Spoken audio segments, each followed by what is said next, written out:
Fight me.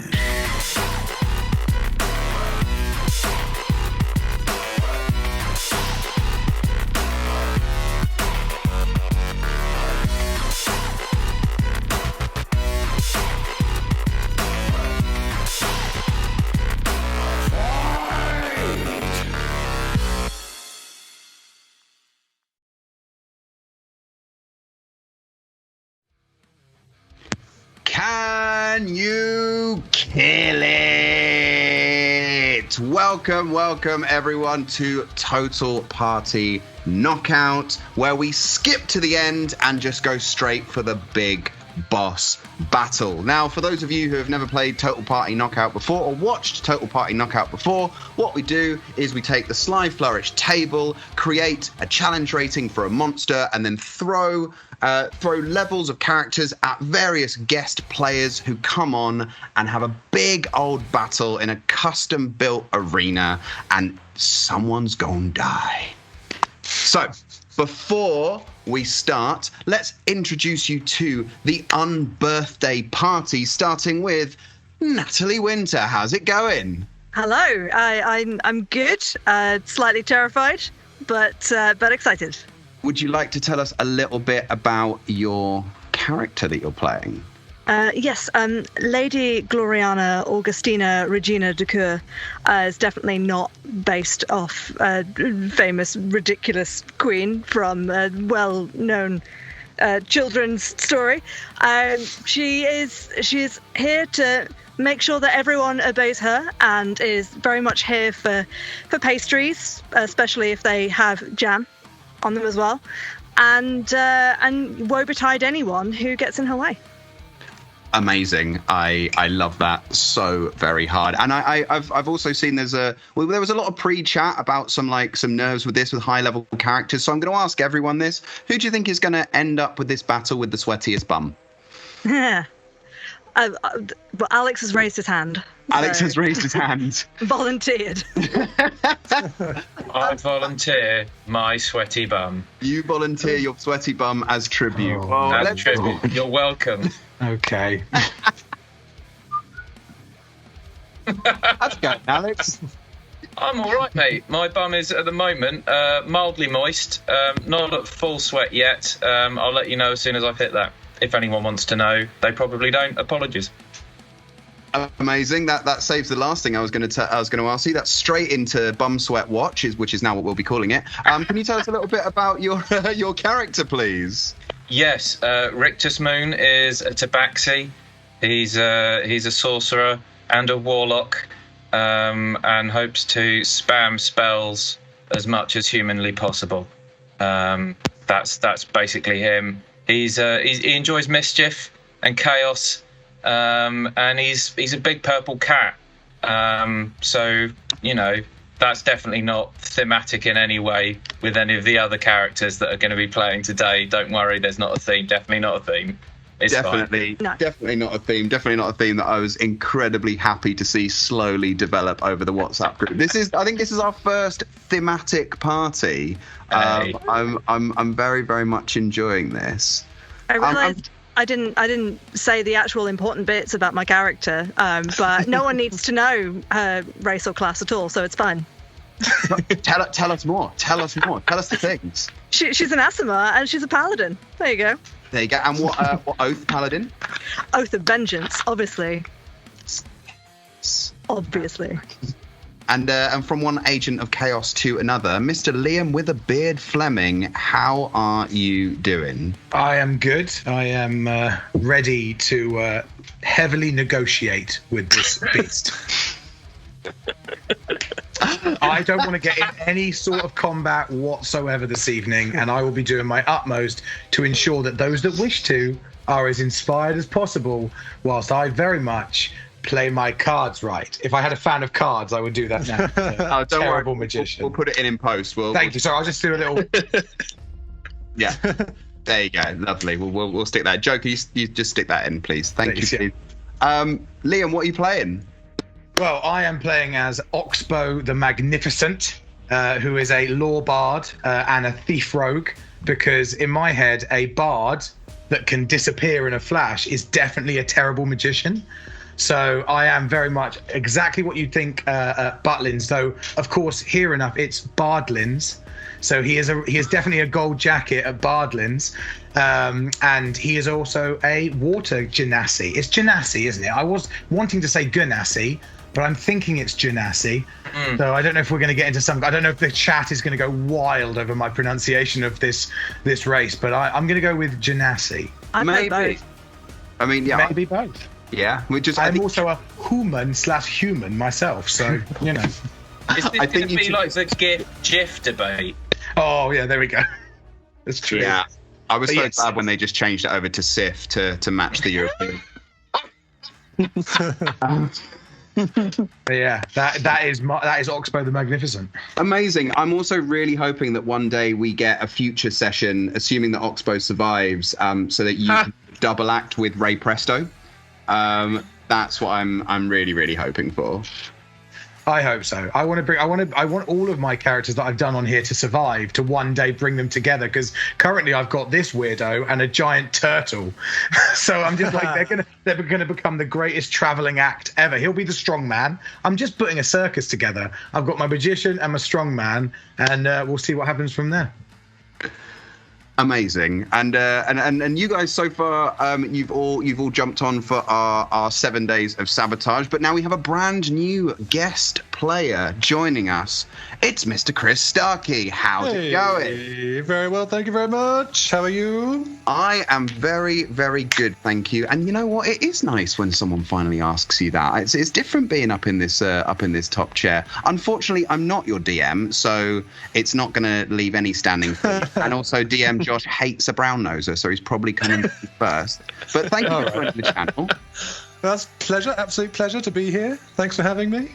And I look forward to dying. Today is a good day to die.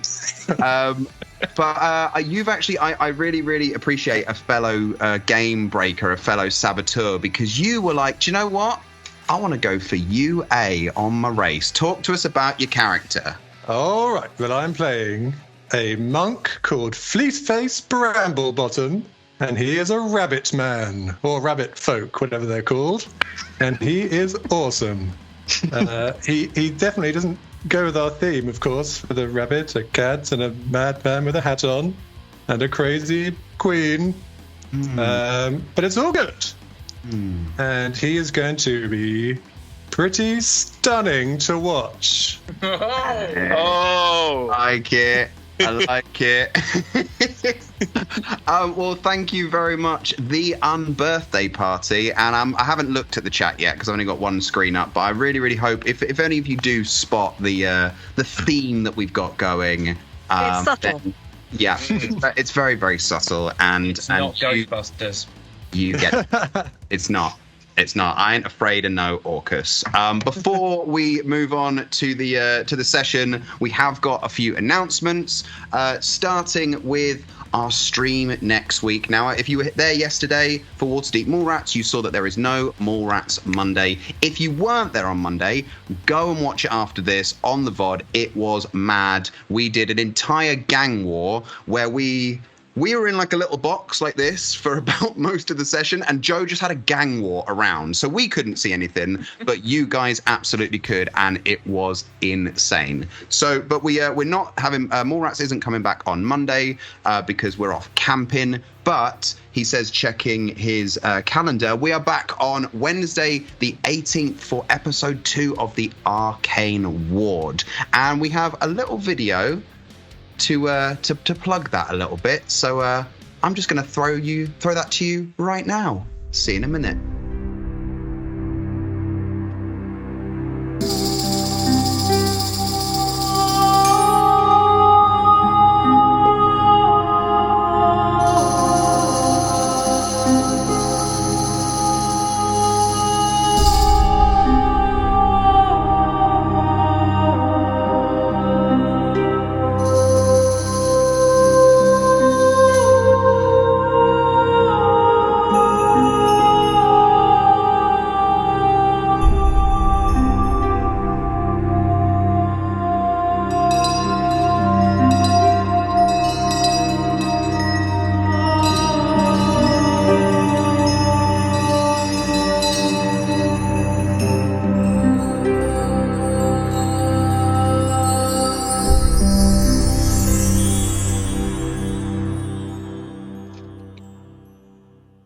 mean, that looks pretty exciting, says a person who didn't actually get a chance to watch it.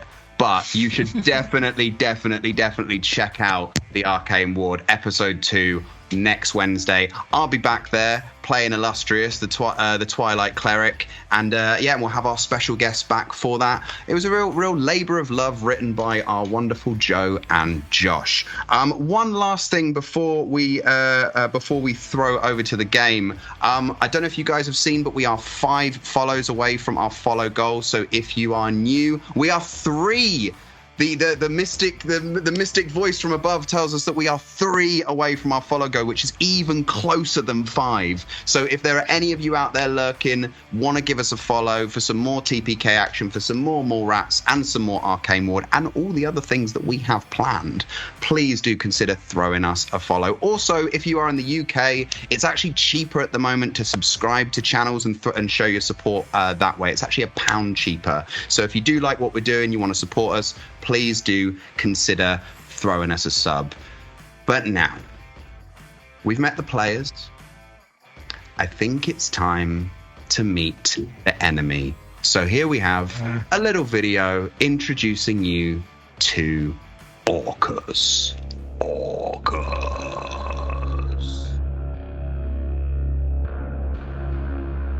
Orcus is the demon Prince of Undeath, known as the Bloodlord.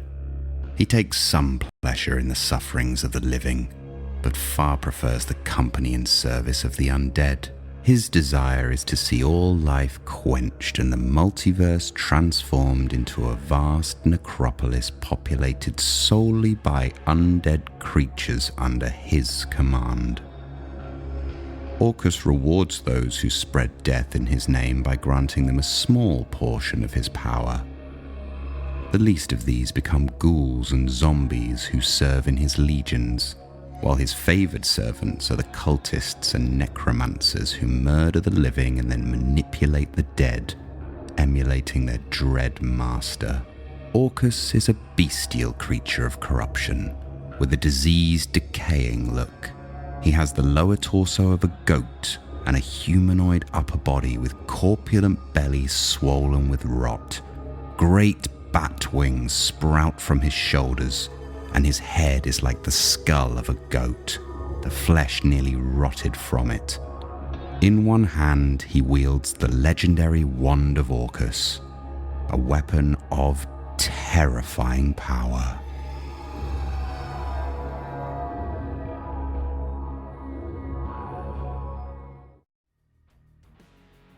Oh, it's gonna be a hectic battle. And also, I've just been told that we've had another follower, so we are only 2 away now from our follower goals. But before we meet our DM, before we start Total Party Knockout, we are going to give our players, the Unbirthday Party, 10 minutes now to discuss tactics, to discuss ideas. Perhaps Liam is going to hit like the keynotes from his speech of how he's going to completely non-violent his way out of this. And then we will meet our DM. 10 minutes, starting now. How are we feeling, Steve? What can we actually do, guys? I mean, the main thing that I've got prepared is that as an inspiring leader, I will do a speech straight away, which will give you all a nice boost of temporary hit points. So that should give you all 24 temporary hit points, because I can do that for up to 6. So I will do a little speech, a little magic show, and that will help us. That'll give us a little bit of a boost. And then basically most of what I'll do is distraction and or like helping boost, inspire. I have got some spells, counter spell, and some cure wounds and stuff like that. So that'll be. I've also got a glowing coin called Jim's glowing coin that I can throw out whenever I like. So yeah. Also a thing called legend lore, which I think like means I can kind of look into the legend of Orcus and maybe get some heavier information about them. So be a time thing on that though, possibly. So I mean, Spell on that. Casting time 10 minutes, so I could hide for a very long time. Each round at 6 seconds. So right at the end of the couple hours we do this, if you just pop to me right at the end of it, and I'll be able to go like, he's got a weakness. It's nothing. You can do the epilogue. Yeah, exactly. They all died. That wasn't quick brave enough. adventurers. In terms of what I can do, I've got some pretty big beefy spells. I've got all the way up to level 9, but I don't have like a specific game plan other than kill him. Now, that's what we need to talk about, because I'm unsure. I think we can get away with not killing anything today. I think we should just be kind, understanding, and see how well he deals with, say, maybe playing a game. Maybe we do He's like a game. the Prince of Undeath, so maybe he doesn't really want to die.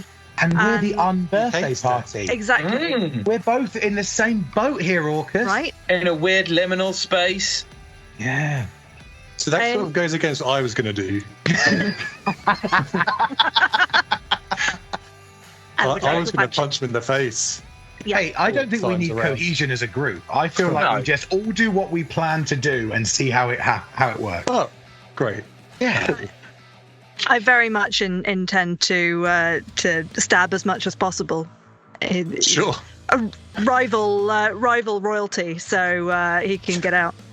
Okay, I guess I will just stick with my team on this one and probably just, guys, do some of the stabbing and maybe jump out from behind a rock and do a few little attacks with my I've got that the sneak attack, so that will help a little bit, I guess.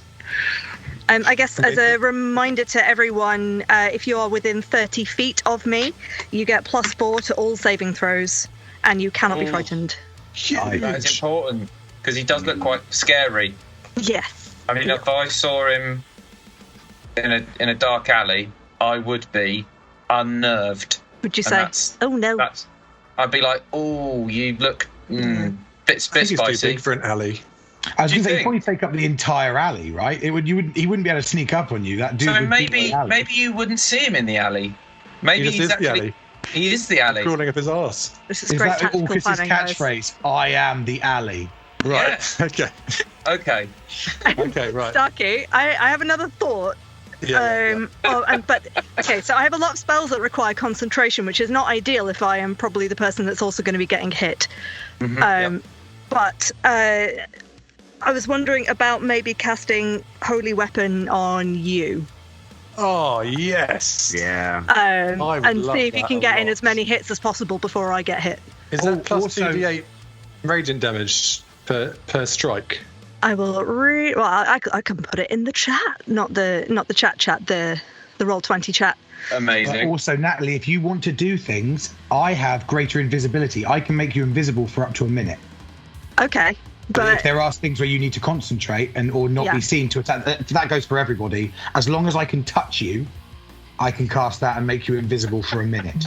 I guess though generally as the tank, it's this weird balance of I would like to be visible and protect everyone else, but also I have a lot of things that require me not getting hit. Yeah. So you can get I would only close. say that it says you can only do it to a weapon, and whether I am a weapon, whether my fists count as a weapon, I don't know. No, I haven't got any other weapons or anything. Surely they do. Yeah, they count as a weapon. I'm pretty sure as a monk it counts as a weapon. We'll I'm say sure we're yes. about to find out via a little voice in our heads whether or not that is true or not. I Listen would to the like little to say voice. that It's Orcus. I've seen this been done before with Holy Weapon being cast on a monk. I just Okay, throw that cool, out cool, there. Well, then, Well, damn whatever they say, we're doing it. All of cool. Down I'm the going to try to stun him four times a turn, basically. So Okay. I've got a lot of key points. I'm just going to be trying to whittle away his special save thing that big monsters can do, and maybe I might give him a rather unfortunately titled Quivering Palm every now and then, just to give him give him some good vibrations, you know. Question in It is terms of hard. what Orcus is. Do you think he is a beast or is he more likely to be a monster? Oh. Demon, I reckon, aberration or abyssal or demon. Because I can dominate beasts, but I kind of think that probably means like a dog. Or Yes, it's got. I think it's got to have a beast tag. yeah. you know, like A or T-Rex. a cat. T-Rex, but I also have hold monster. Oh, that's it. That'll do him. That'll do him. Yeah. I long as I've We've got got a to burn small... through his. We just got to burn through his legendary resistances, and then we can have a party ready. I just cut in just really briefly, firstly to say we have passed the halfway point. We've passed the 5 minutes. And also on the subject of 5, thank you so much for the Philly fam for showing up and pushing us over 500 follows. You all rock, and I love you. Back to the Unbirthday Party. Well, there's one other thing I can do, actually, guys, is if I hit him with one of my flurry of blows, I can get rid of his reactions for the turn until it's my turn again. So he can't do... If he can cast counterspell, he can't do that. He can't get tax opportunity in, so stuff like that. So I can get rid of his reaction if I hit him with a flurry of blows. So that could be helpful. Yeah. Nice. That's pretty much it. I plan to run in, run out, and I think it is going to be a giant okey cokey because I think we're all going to be like going whoa, and then getting away again, and then whoa, disengage. Whoa. I don't plan to get too close to him because I'm not much of a martial character, so I will be spamming spells from a distance. Of course, if he can move, then that plan's scuppered. If he's got legs for perambulating, then I don't. Game over, I guess. Quit. I'm very much looking forward to this Okie Koki. I cannot wait. I can also create a lovely thing called Leomon's Tiny Hut. So we have a little place we can go and hide and like be a little bit protected, which I could set up, somewhere in the place. That takes 10 minutes to cast as well. Oh my lord! Take a long rest halfway through. Oh my lord! Everything takes so long. You got any spells that take casting time 1 action? I mean, it says casting time 1 minute for Leomon's Tiny Hut, but yes, again, in the fighting, that's not going to help.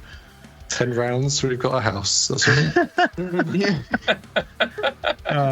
right. That's where you shall be. That's where you'll be sort of throwing out your oratory words and peace pledges from your tiny hut. I just wanted a little tiny hut. I think what I've done here, and this is I'm doing this so everyone can learn from my mistakes. Don't just enjoy the name of spells and pick them based on how fun they sound. I was like, I like the idea of Leomon's Tiny Hut, and then realize that you can do very little with it. That's I'm doing this so you don't have to. Liam with a beard's tiny hut. That's a whole Twitch channel in its own right. Yes, coming soon to the autumn season on Sabotage the DM. 1 minute remaining. 1 minute remaining. And then I'm going to disappear into the ether. Do you guys have any, other than Holy Weapon, do you have any buff spells that you can use to help each other? Nope. Well, again, so I've got I can inspire. That'll give a D10. I can do that 4 times and give you a D10. I have counterspell to help things. I do have mage armor, but I was gonna probably cast that on myself to give myself a little help because my AC is low. But hang on. No, 1 action. Good. It doesn't take 10 hours. Brilliant. That's helpful to know. Mage armor. You've got to forge it yourself. Find an anvil. You need a tiny hut to have your anvil inside. Oh, so close, so close. Yeah, no, I don't think I've got any sort of big old buffety buff spells. Just I've got like mass cure wounds, greater restoration, that sort of thing.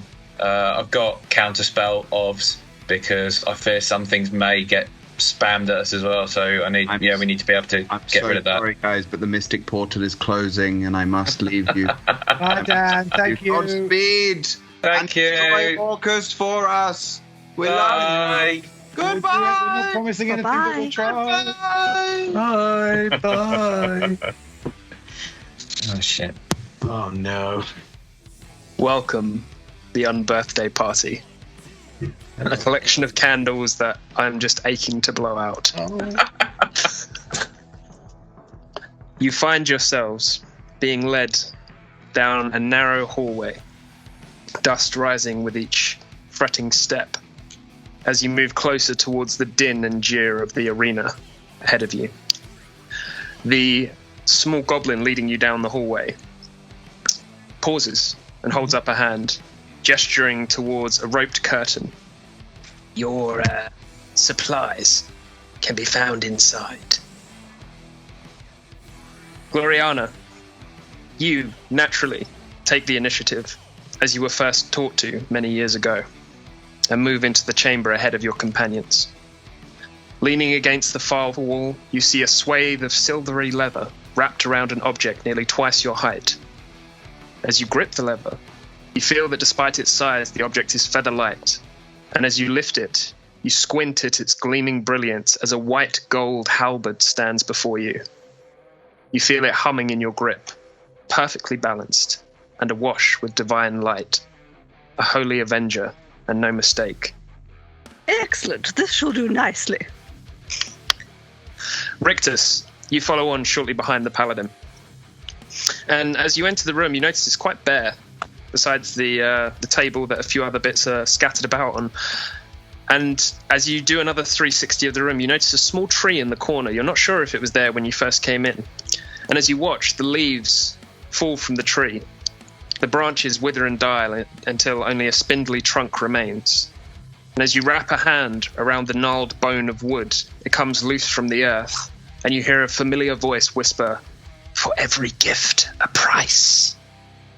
As you hold in your hands a staff of power. But the hands are not the hands you came with.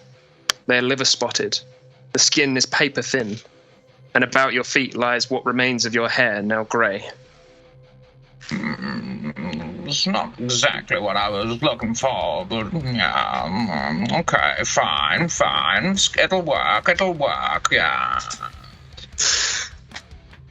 Fleeceface, with the patience that only a master monk can exhibit, you have waited for the rest of your companions to walk through, but now you're concerned that you've not heard from them. You go inside, and on the table you see a scroll tube marked with the insignia of your order. But there are other characters there that you don't understand, since they belong to other monastic traditions, plus many others you've never heard of.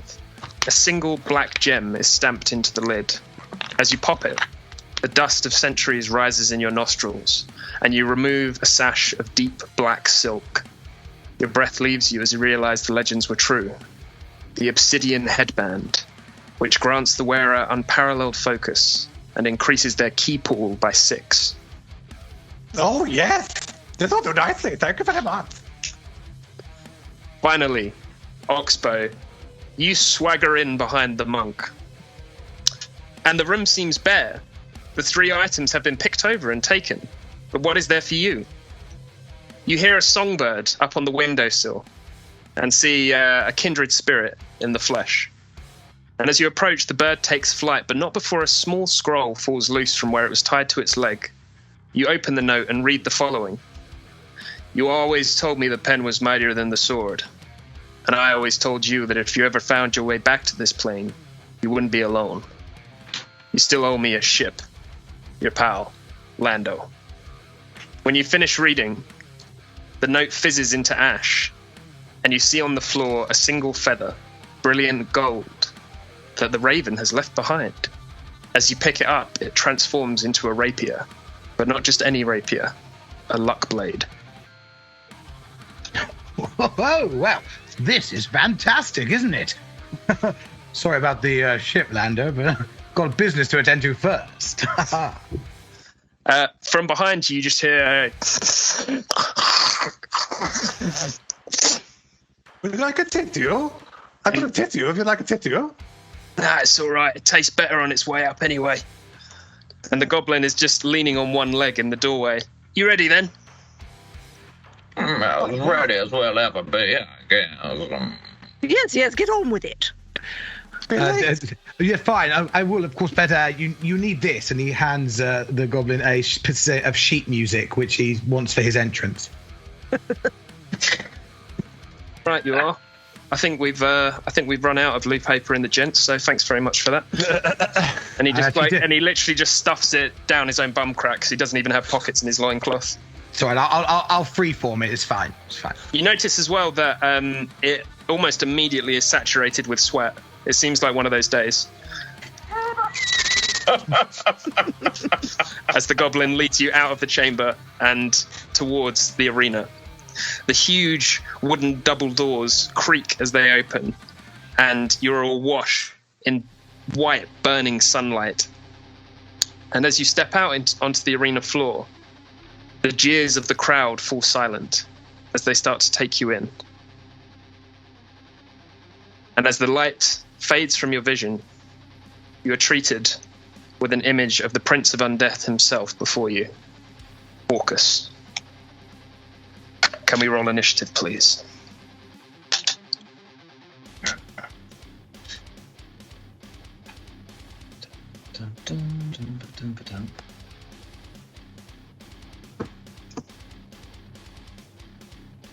Good. Tense silence whilst we all try and roll 20.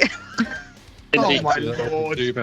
Well, that's a good start. You do start to hear infernal, out-of-tune bagpipes and violins trying to scrape their way through the now very smudged music sheet that Oxbow was kind enough to give to your goblin host. Oxbow can hear the music and cast minor illusion to make their voice sound like a booming microphone. And you just hear, friends, enemies, rogues and beasts, and all that hide in the shadows. It is with great pleasure that I introduce to you the truest of entertainers, the finder of joy and whimsy, holder of the golden jacket of mirth at Bardlin's family theme park, the wonderful, the fun, Oxbow the Magnificent! And Oxbow kind of just runs out waving at everybody, being like, hello, tipping his hat to the people and everyone, and just having a ruddy good time. What do we think, chat? Do we think that calls for maybe a little inspiration for Oxbow? Since he's inspiring the crowd to give him so much love. What do we think, chat? Yeah? All right. Inspiration for you then, Oxbow. Oh, fantastic. Thank you so much. I, of course, managed to roll initiative and not click on my character first. I mean, I've started well, so it's in our little box, but how do I make it go into the turn order? No worries. So if you select your character icon, and then go to character sheet, and then hit the word initiative where it says it near the top of the character sheet. I've done that, but I forgot to click on my character first. So you've got initiative 16, haven't you, here, Alex? Yeah, I've got to do it again, mate. I think I can probably add you in. As the confusion occurs, Oxbow realizes this is his time to vamp, so starts doing close-up magic and just like appearing things from his hand and just like a little kind of puff of smoke and just like tipping the hat and doing a lot of like kind of the now then stuff. He's just very much keeping the audience on side. Okay. Oh, did we get your speech, Liam? No, so this is my inspiring leader. I love how many speeches you've come prepared with for this. Indeed. Am I allowed to do my inspiring leader? As long as I'm allowed to aim for the voice box. Yep, okie. Holy mother. My friend. So he kind of gathers everyone around quickly, like kind of huddle in. He goes, my friends, our hour has come, but we shall not falter. We have that spark, minor illusion. Pew. Orcus is rolling a cigarette while this is going on. And he blows and a little gust of air goes around them. We are many, little tiny figure, but we are also one. And all the tiny figures become one figure. Shine bright, because you never know when you'll find a little bit of magic and then proceeds to pick a coin from behind each one of their ears and then hand it to them. And it's just got a little note that says, I believe in you, written on the coin, just inscribed. He has them for the kids at Bardlin's that he always gives out for inspiring. But everyone's got a little coin that says, I believe in you, love Oxbow. And just hands them to the team. I hope you've brought more than parlor tricks. I mean, hopefully you feel a lot more happy now with 24 temporary hit points each. One apart. And you just This is a backflip. And as the arena falls silent, or has fallen silent, you just notice, as your voices are echoing around, speaking to each other, you just hear... Oxbow naturally takes a bow. Really adorable. When you've been in this game as long as I have, optimism is frankly novel at this point. Shall we get on with it? As Orcus stands up from his throne. And I believe it is our monk who's going first. He's very far away. He's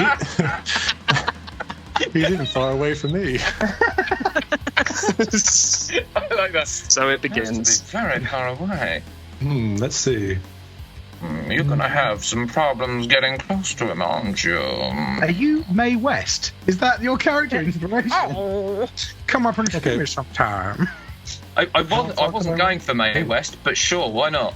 It's a thing of beauty. Well, I can get there because I can run 70 feet, so I can get to him. Okay. All right. Well, I guess it begins. Boys and girls. So it does. So let's do a little tentative pop on the kneecap because I probably can't reach his face. So first roll. Here we go. Unarmed strike. I'm punching him in the kneecap. And I've rolled a natural 20, baby. Oh, yes. Start you mean to go on. A natural 20 hits. Total. 31 hits. I hope it does. How much damage do I do? Oh, what did I just do? I thought I clicked on the end. Did I not click that? The name of the attack. You rolled your damage twice because you critted. I see. Right. Unfortunately, the first damage roll was quite low, so it's just 10 bludgeoning damage. Okay. Stunning strike, please. Okie dokie. And what do you need from me for that? A con save, of 19 or greater. Okie dokie. Let's see how this goes. Okay, so Orcus is going to choose to succeed on that, using one of his legendary resistances. Oh, that's a good start. All right. Okay, here we go. Second hit on the kneecap. That is an 18 to hit. 18 misses. Oh! I will spend another key point to use a flurry of blows. And I will hit you 2 more times. That's a bit more like it. 29 to hit. 29 hits. Stunning strike, please. Okie dokie.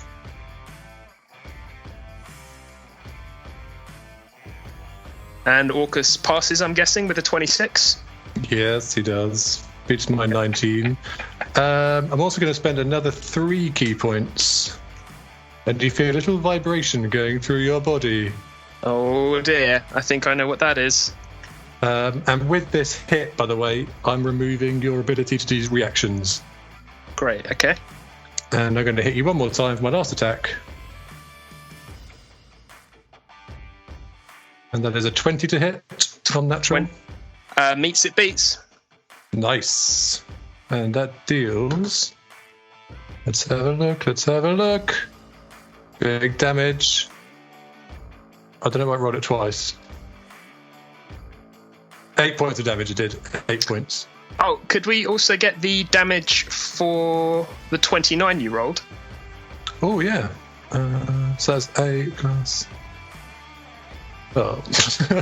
8. So 16 plus 6 is 22. Great. And I am stuck there because I can't move anymore.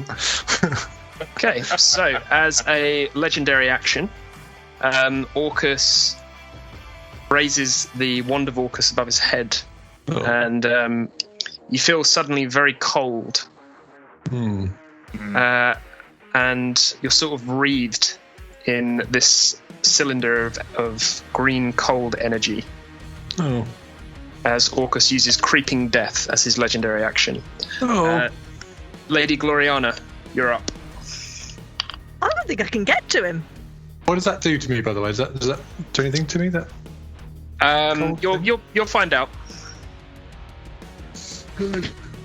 That's one hell of a wand. You just hear Oxbow in the background being very much in awe of the wand. Okay. What's a bard without his instrument? Orcus replies. To which Oxbow takes out his dulcimer. Okay.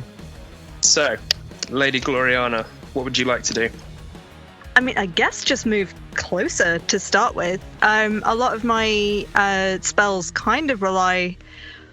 The spells that I was going to do kind of rely on touch. So... It feels like such a wasted turn. You can dash, though, so you can use your action to dash. Yeah. Yes. Even then, it is only 60 feet. Sorry, I am being slow because my laptop is really struggling to cope with running Skype and Roll20, and it's just being slow. I can get to the edge of the Creeping death. Of the creeping death. I don't really want to sit in that. Don't want to go in? If I go 60 feet, I'm not actually in it, or am I? If I went 60 feet, is that in it or on the edge of? Let's have a look. So that's you, isn't it? I'm going to say that's on the edge of. Okay. So you wouldn't quite be... Are you sure you don't want to go? Nothing happened to the monk yet. I mean, I can't go any further. Oh, okay, that fair, is as fast fair as enough. she can. She's running as fast as she can, but her legs are not as long as a rabbit folk. So. Okay, well, as long as you're trying your best to get into it, I'll forgive you. Oh, I mean, she doesn't want to show that she's trying her best. And it's a very regal dash. Yeah. I guess. Oh. So I have an aura with my Holy Avenger, don't I? Does that help? Does that help Bramblebottom at all? I didn't will. write down the aura. Hopefully it will. I'll tell you what. Let me make things a bit easier for you guys and give you some handouts for all those items now that we're on the map. Thanks. Yeah. There's Holy Avenger for you. It's a halberd for the purposes of this game. Please ignore the image. It's a polymorphing Holy Avenger. Oh, it's huge. Just bear with me one moment. My roll 20 has just crashed a bit. There we go. Oh, there we go. So I'm now within the 30 feet. So you have advantage and then also +4 to all saving throws, and you can't be frightened. Amazing. It doesn't help with your health, but... That's fine. I've not been hurt yet. Yet. Okay. Look at that lucky blade. So lucky. It's one of the best. And is that your turn, Gloriana?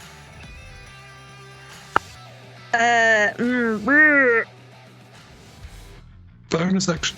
Yeah, I'm just looking through my bonus actions and deciding which one is going to be most useful. And I reckon it... but do I want to...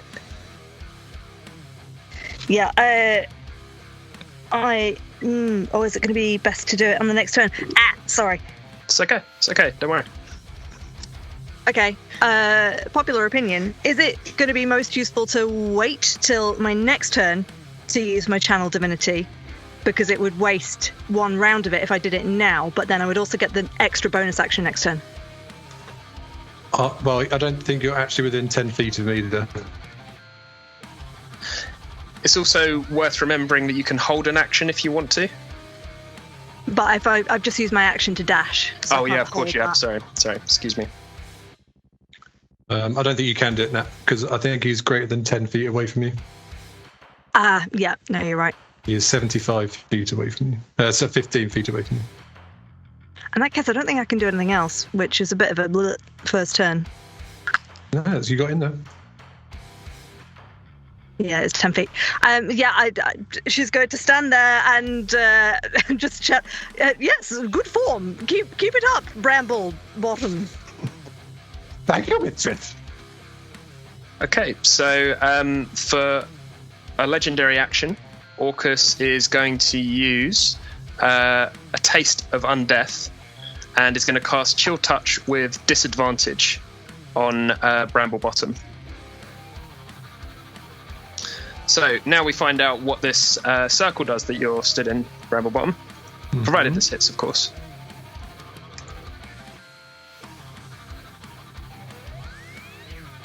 Does 18 hit? It is not. My armor class is 20.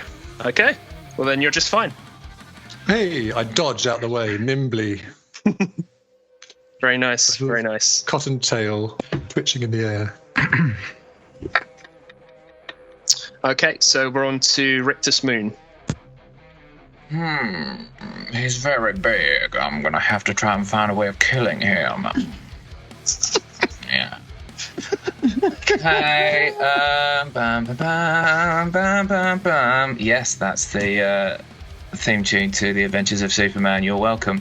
I'm gonna move, but not too close. I'm just gonna move away. I'm gonna move 25 foot over here. Is that 20? Yeah, 25. So I'm gonna wander across here, and then I'm gonna click off this.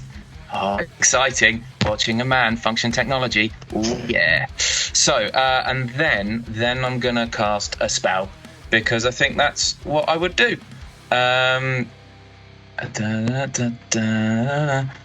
What thing? And then roll 20 as I think about life. Good, thank you. I am going to cast.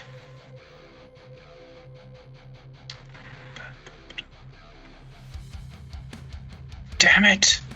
You've got to be close to me.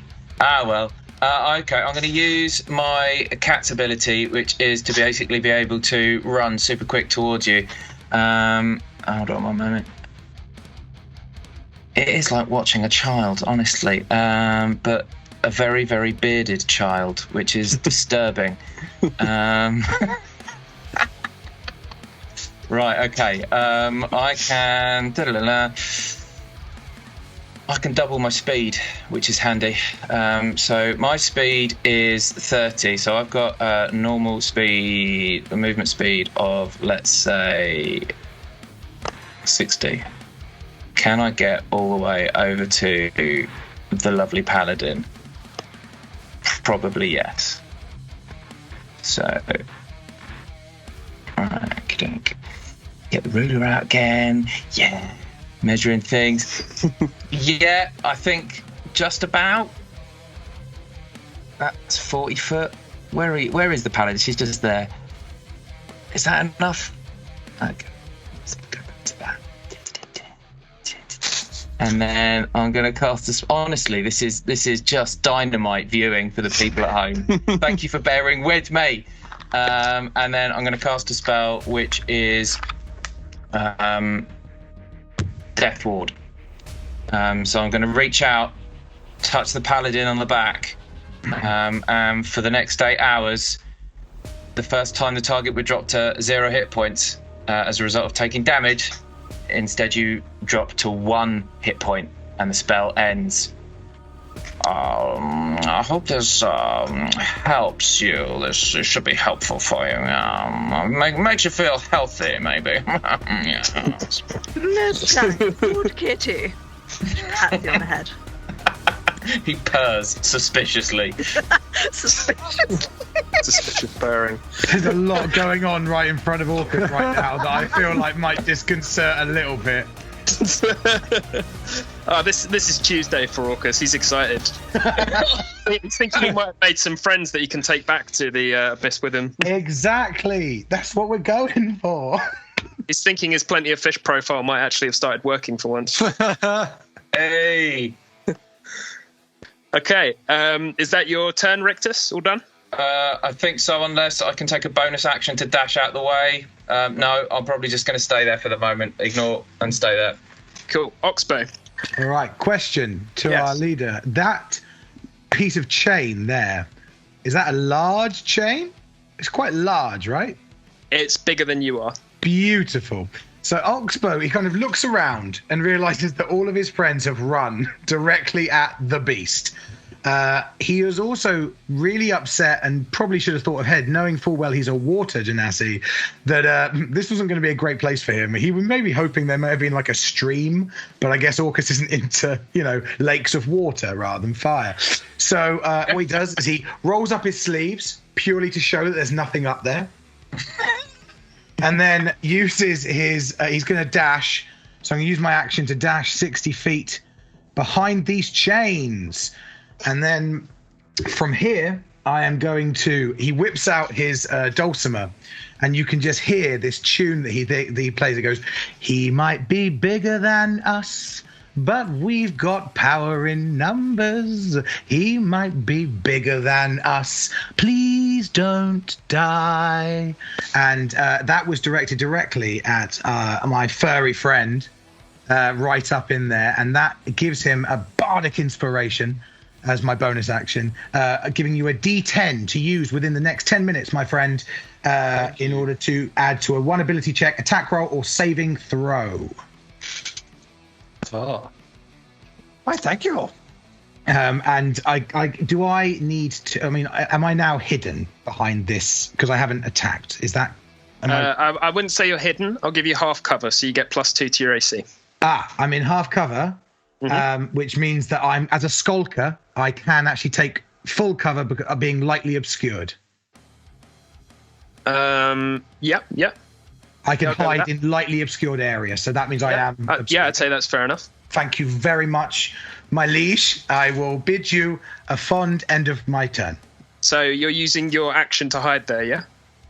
I mean, I don't know if I've got my action. I think I used my action to dash, and then I used my bonus action to do bardic inspiration. But skulker is my feat. Right. So that would allow you to use the hide action in light obscuration, but you're still going to get half cover. You're still going to get a +2 to your AC because you're taking cover behind the chains. Yes. Okay. Orcus's turn. Feels like he gets a turn anyway, doesn't he? That legendary bum. Gets it all the time. Feels like he's had 4 years. Legendary bum. He says to himself, very much to himself. Just under your breath. Yeah. Cool, that's fine. It's not like he's got telepathy to 100 feet anyway. So What?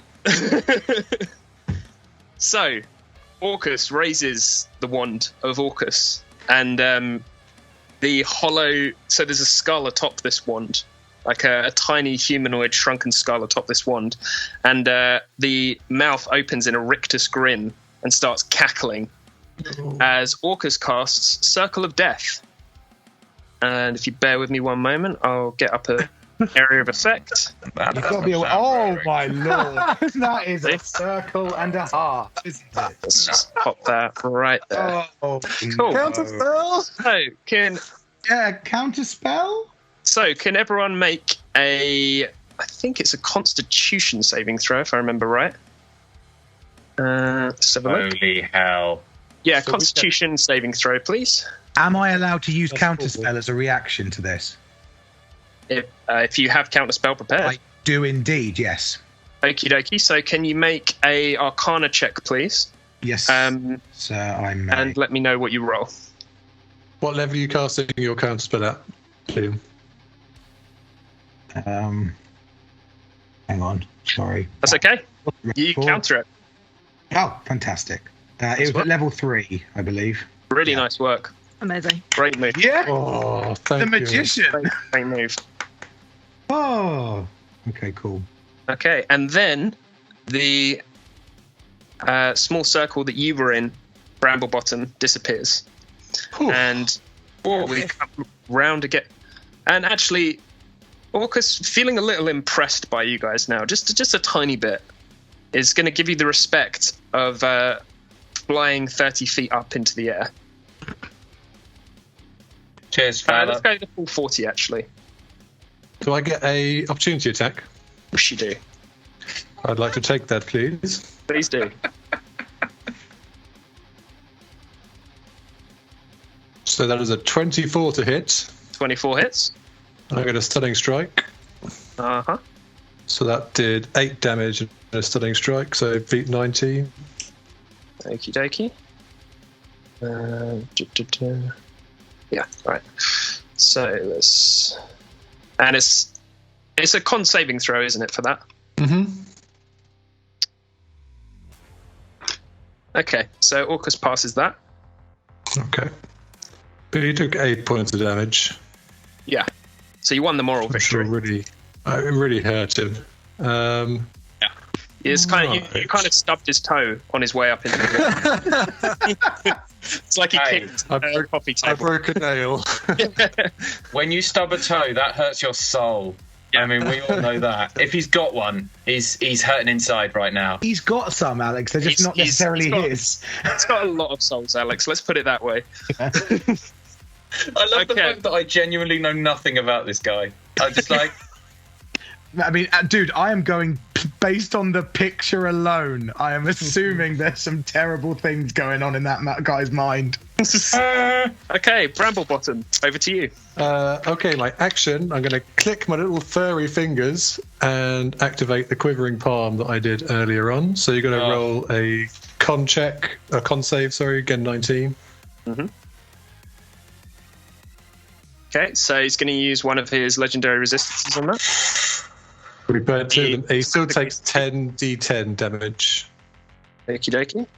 How do I do that? Spicy. It is necrotic damage. He might be resistant and or immune. How do I do d10 damage here? So if you... I'll tell you what, shall I just... Okay, so if you go down, you know the bar on the left-hand side where you've got like your ruler and everything? So second up from the bottom, there's what looks like a d20 icon. And then if you want to just open that table and roll 5d10 twice. We'll add the number together. Okay, so there's the first 5 coming. So 23. And 22, so 45 points of damage. Necrotic. And what type of damage is that? Necrotic damage. So Orcus looks down at you and looks down at the point where you touched him earlier and is just like... Necrotic damage. I was born of this. So it hurts you, right? Because you don't like where you came from, do you? Oh. Damage. Okay. Well, I'm going to run away. I'm going to run. Bravely. 5, 10, 15, 20, 25, 30, 35, 40. Bye. And that's my turn. He's out of here. Okay, and Orcus is then going to lay down another creeping death. And he is going to lay it on you again, Bramblebottom. Oh. You're the only one to have really hurt him so far. So you're the biggest threat as far as he's concerned. The little bunny rabbit. The little bunny rabbit that can throw paws. Paws. Trying to catch these paws. He's in Holy Grail. Yeah, exactly. As a side note, Orcus is a huge fan of Monty Python. All right. Saying okay, noted. Good to know. Good to know. You need to kill time in the abyss somehow. Gloriana, we're on to you. She's going to, as Bramblebottom runs past her, no, wait, he's that direction. And is also then going to turn to Orcus and say, that wand of yours, I want it. It's mine. And as she says this, 2 huge black and red wings with occasional white flecks spread out from behind her. And bizarrely, she doesn't really look that radiant, but yet another aura of radiance exudes from her, and she flaps her wings and lifts into the air. I would like to end up 10 feet away from Orcus, in front of him, preferably rather than below. Yep, sure. So that's the Radiant Soul. So now I need to double check whether that is just an aura that does damage or whether that's if I hit. Let me just scroll.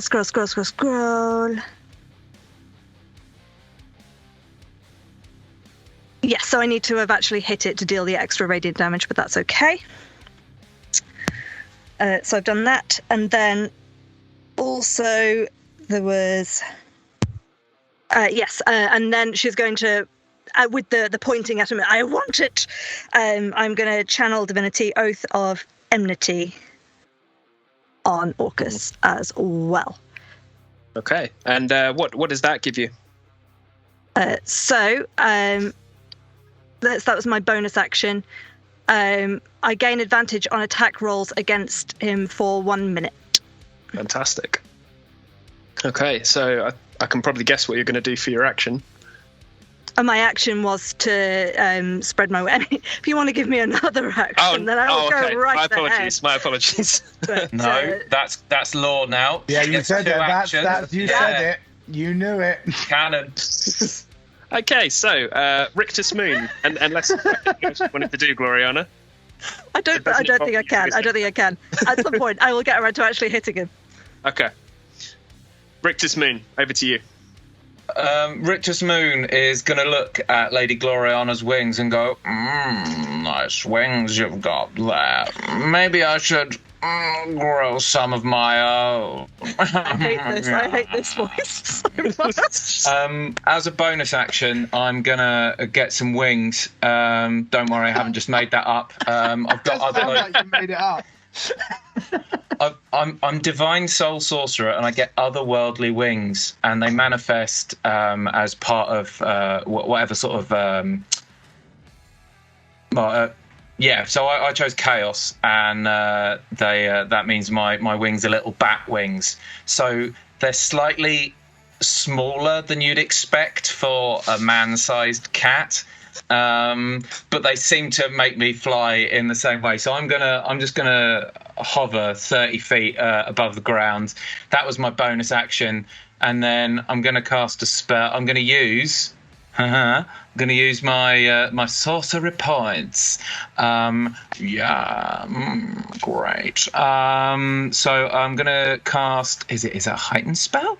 Yeah, let's do that. So I'm going to use 3 of my sorcery points to cast a heightened spell at his nibs, Orcus, because I figure why not.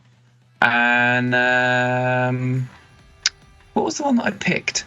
Oh, this is the fun part when I wonder what it was. Oh no, maybe I didn't need to do that. See, this is the problem. Okay, I'm gonna go with it, and I'm gonna cast disintegrate. Okay. So I'm gonna cast disintegrate because I've. Alex, what type of damage is that if he doesn't disintegrate? It's force damage, I believe, according to the little thing. It says 10d6 force damage. And because I've given it as a heightened spell, it means that you have disadvantage on the saving throw. Right. Okay. So what saving throw do you need from me? Is it Constitution? It is a dexterity saving throw. Sure thing. My spell save. Would you like to know my spell save, or are you gonna? I'm guessing 23 beats it. Yeah, probably. Yeah, it does. Yeah, no, it definitely does. It definitely beats that. Whoops. And if I remember right, is disintegrate? Oh, disadvantage. You're right, because of lightning spell. So that hits. Yeah. So I'm going to submit that. There you go. It is 75 force damage. Take that. Yes. Ooh, that's spicy. That's a hit. A spicy meatball. The Rictus just looks up at Orcus 10 feet from below and just goes, didn't like that, did you? No. And Orcus just gives you like half a grin and just goes, after the monk, you're next. I'm stealing my voice. They seem like they're kind of related. And with that, we're on to Oxbow, unless there's anything else from our sorcerer. Guessing not. Oxbow, it's over to you, baby. Hello. So, from magic. my position, I realised that most of the things I want to do mean I can't get to them because they're all the way up there. So, sorry. Actually, Orcus is going to do one thing before your turn. He's going to take his last legendary action for this round and cast Chill Touch on Bramble Bottom. Sorry, apologies for that. Forgot about my legendary action. Really don't like that rabbit, does he? He's got a problem with furry things. So I'd that keep it is a a distance. 19 to hit. That does not hit. My AC is 20. Good. Okay, I over love to the you. plot. Love that my that's now your new fur. catchphrase is, my AC is 20! 120. All right, so Oxbow is like, right, he knows what he can do. He doesn't want to go anywhere because he can't fly, even though he can levitate, but that's usually just where he does the David Blaine 1 foot thing. So he can look like he can levitate, but it's basically like about 30 centimeters off the ground, if that. And it's definitely not a good illusion, so he doesn't bother. But what he does do is he uses Phantasmal Killer and looks directly at Orcus and taps into Orcus's nightmares and tries to find out what the nightmare that would be to freak out Orcus would be, and then creates it in its mind. I'm assuming it's some kind of like fluffy dog that likes to be pet, or like a rainbow and people being happy and living life or whatever. I don't know exactly what it is, but that's what he's going to do. He's trying to tap into the mind. I mean, it's not clever, but he is a terrible magician, so he makes bad choices. So you are treated with a dreamlike sequence of a scaly pair of knees being forced into like school shorts and like a kind of child's like sailor's outfit, like the blue and white, and then being dragged into what looks like this big kind of family dinner. And there's lots of kind of aunts and uncles with garish lipstick and bad jumpers who bear a striking resemblance to Orcus, like pinching his cheek and kissing him on the forehead and stuff like that, and tousling his horns. Yeah. I have visions of Orcus with like a blue rinse perm, and the big glasses with like the beaded glasses, like kind of necklace thing on. Being like, Nanny "Oh." Orcus. Yeah. Exactly. Nanny Exactly. Orcus. That's exactly it. All right. Well, that he needs to make a wisdom saving throw and be 18. Otherwise, it's going to hurt. See how he does.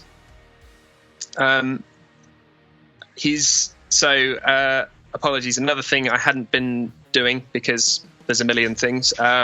Orcus has magic resistance, so he gets advantage on saving throws and against spells and other magical effects. We'll be playing that going forward. So yeah, wisdom saving throw for Orcus. Let's see how it goes. 26. He succeeds. Damn. At the end of each of the target's turns before the spell ends, the target must succeed on another wisdom saving throw or take damage. So that was to see if it was frightened, if he was frightened by it.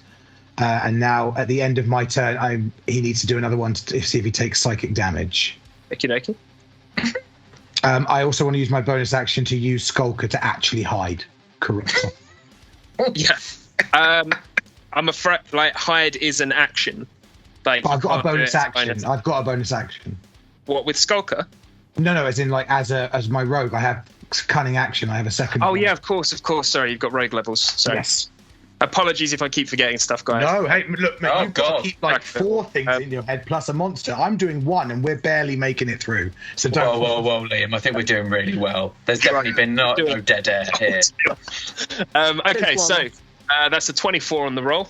Yeah, so that definitely. Yeah, I'm only an 18. So unfortunately, he sees it all, but surprisingly doesn't take any damage or frightening. But I think it does shake him a little bit. I feel that's. It certainly angered him. You can. Yeah. Oh no. Let's not say angered. Let's say put the jump up him. He's really off guard. Oh yeah, put the jump off him, which then immediately transformed into anger. Well, good thing I'm hidden. So sorry, guys. I really tried. Yeah, it's that fragile demoninity, guys. It's not just for the material plane. So that brings us round. So if that was Oxbow, it's Orcus's turn. Oh, can he? Didn't that dream make him miss a go or something? Is that a thing? No, He's very distracted. it's going back with more vigor than ever, to be honest. And yeah, what's Orcus going to do here? What do we reckon, guys? Have a little rest. Yeah. Fly away. He's had a real time. He concede, I would say. Yeah. Unless you Done want a lot more of the posturing. It's same. very scary. Yeah. I think Orcus is going to cast Circle of Death again. Okay, Not counter an original spell. bone in his body. I'm going to use them till I've lost them, guys. I will counter spell it, giving us time. Okay, so if you can make another Arcana check, please. So 20. Yep, that's going to counterspell it. Yes! Just who said I was going to be useless during this game? I mean, You me. did. Me specifically. Oh, I've only got one more of those left at that level. Don't tell And- the DM that. He knows. And that brings us back to Bramblebottom. Oh, I just can't reach him up there. What am I supposed to do? Come back down here so I can hit you with the maw. I can't believe I've only just now realised the voice you're doing. Well, there's literally nothing I can do. I literally have a move called bunny hop, so I can just hop up to him. Right. How high can you hop? Potentially 12 feet. Not quite high. And he's 40 foot in the air, right? Yeah, well, I have God. nothing for this, guys. I have nothing for this. Is this a raised area? Sort of. How do I look at stuff? What do I do? How do I highlight something for you to look at it? If The you arrow click at the hold, top left. then a ping will come out from it. You see that? All right. Yeah. So ping something and then ask me questions about it. I can Is tell that area there? Is that raised at all? yeah, I would say there's a small mound there. It's about 10 feet high. How about this spire here? Is that about 40 feet high, do we think? So, I love the use of the word spire. Just to hope for the best. so these pillars, the little squares that you can see, they're 30 feet high. And Okay. Orcus is 40 feet off the ground currently. And I'll tell you what, I wasn't going to do it because I'd forgotten to.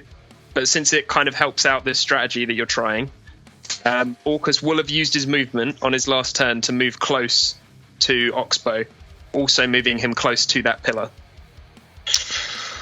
Oxbow done. He's hidden. No one knows where Oxbow is. Okay. let me just- Do you think he did a puff of smoke to disappear, which therefore showed where he was? Do you think I mean, that's what it happened? sounds like something stupid and theatrical like he would do. Amazing. okay. I'm going to run. Yeah, okay. In fact, I'm going to... Oh, go on. I was just going to say, Oxbow, realizing that Orcus is coming towards you, despite the fact that you're hidden, and as a rogue, you are a master of hide and seek, you deduct that the only way this is possible is that Orcus must have true sight, and to quite some range as well. Cool. Luckily, it's not my turn. I'll be Googling that. See you tomorrow. Sorry, Bramblebottom. No worries. I am going to try something a bit avant-garde. Okay. I'm going to run to here. Okay? Mhm. As I'm running, I'm going to pull out my rope from my explorer's pack Yes. and tie a little noose into it, little bow thing into it, a hoop. And as I get to my 20 foot, I'm going to bunny hop, which allows me to roll a d12 and add that onto my movement for free. So I get 3 more feet of movement. We'll call it 5. And I'm gonna We'll call go- it 5. Okay, 5 feet of movement to here. Mhm. I'm then going to throw the rope and try to hook it over a toe or a protuberance of some sort. So I've got a line on Orcus. I'd Okay. like to do that, please, as my action. Okay, so the way I'm going to do this, I'm going to say make an athletics check using strength. How about acrobatics using dex? Yeah, see, I thought you might say that, but customarily in D&D, when you're like throwing something for distance rather than for accuracy, like I know you have to be accurate as well, but like I'd basically say- I'd whenever you say throw it's nets or ropes dex. or anything like that, it's with strength. Is this the kind of thing where theoretically, I know timey-wimey, so this would be at the same time, Gloriana's next move would be to fly over to Orcus, which would be happening in this same batch of 6 seconds. Could I theoretically help with this? Or would that cost my entire action? Sorry, no, Actually, I've lost you completely there. I'm going to reverse my decision and say this can be a dex throw, because what I've just realised is if you include the lassoing action of swinging it above your head, that is a movement of dexterity rather than of just brute strength of trying to shot put it. So actually, I'm going to say you can do it not using acrobatics, but using dexterity. So if it was just a dex roll, yeah? Yeah. And don't forget how inspired you are at the moment. Yeah. So how do I do that on roll 20 then? So if you go to your character sheet and over on the left-hand side, your ability scores. Yeah. If you just click dex. Just roll this, and then we'll see if I need to use that inspiration die as well. Let's see. Really want this to work. Okay, so it's 15. I'm going to roll the D10 as well, just to get a bit of a boost there. Yeah, boy. So 15, so that's now 21 total. You rolled it twice, and the first one was actually 10. Oh, was it? Oh, 25 then. Yep, 25. You hook one of Orcus's legs. Yes. It's just like around his foot now. And I Just hear like a little voice go, 50 good ho, rabbit. I should have 50 feet of movement left. Mm-hmm. So I'd like to use as much of that as I can to climb up the rope. Right. So you get to the top of the rope with 10 feet of movement spare. Well, I've done my action because that was throwing the rope, wasn't it? So I guess I am on him. Yeah. You're on Orcus. This is such an unusual situation because you're on him, but you're not grappling him, and I'm really enjoying this. I look forward to seeing how this goes. I want to be within range of striking without actually being on his flesh, if that makes sense. So yeah, totally there. Like I'm saying, as a monk, like you can definitely hold your own weight with one hand, and like the hand you're holding with is like 6 inches from his foot, so you can just punch at his legs freely. Headbutt his toe. Really screw up his mani-pedi before the end of the battle. Okay. Can I do anything else? I'm going to spend the key point, and I'm going to use patient defense as a bonus action. Okay, so we'll come to that when we come to it. It's like disadvantage on attack rolls or something, isn't it? That's right, yeah. Okay, cool. Okay, over to Lady Gloriana Augustina Regina. Oh, sorry, Orcus has to do his legendary action. I keep forgetting. Does he have to, though? Cool. You Doesn't say have to. Doesn't have to. It's a choice. It's a choice. It's all choice here, Josh. No, he does. He does, I'm afraid. He does. And sorry, not sorry. So, for a legendary action, what's he going to do? Yeah, he's going to move the old creeping death. Onto himself? No, actually. Oh, Funnily enough. how convenient. In fact, you know what? For once, he's going to break precedent, and he's not going to do a creeping death. Instead, he's going to do a tail attack on our courageous monk. No! Courageous monk. Oh, So, that was the wrong attack thing. with disadvantage. Okie dokie.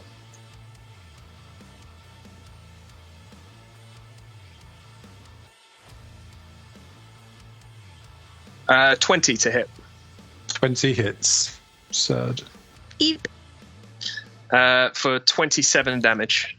8 of that is poison, though. Do monks have something that protects them against poison damage? I am immune to poison, I believe. Great, so it's just 19 magical piercing damage. Where do I see that? Hang on, let me just find out. Where is that? It is something like that. Is that like a really cool earring or something? I'm not sorry. Curative body. Immune to disease and poison, yep. Great, so that's just 19 magical piercing damage for you then. Oh, nice. And then it's over to Lady Gloriana Augustina Regina de Cour. Gloria to her friends. Okie dokie. Well, Orcus Orcus is not her friend. Look, is that attitude? How are we going to make proper friendship? Oh, savage. You'd think in an open arena like this, it would be hard to find shade, but Gloria managed. Oh! She brings her own. Right, so I'm going to move 30 feet towards Orcus. Right. And then I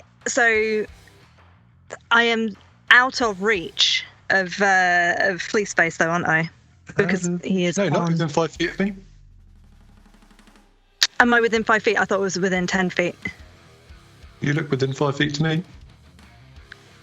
Yeah, I think so. Then that's Like, the problem, count. because I need to be 10 feet away to attack. Isn't Orcus still in the air, like 40 feet? Yeah, but I think Gloria is approximately the same height. Is that right? Oh, you're flying, aren't you? Sorry, yeah. I'm flying. Yep. Apologies. You can move back 5 feet if you want to get the right range.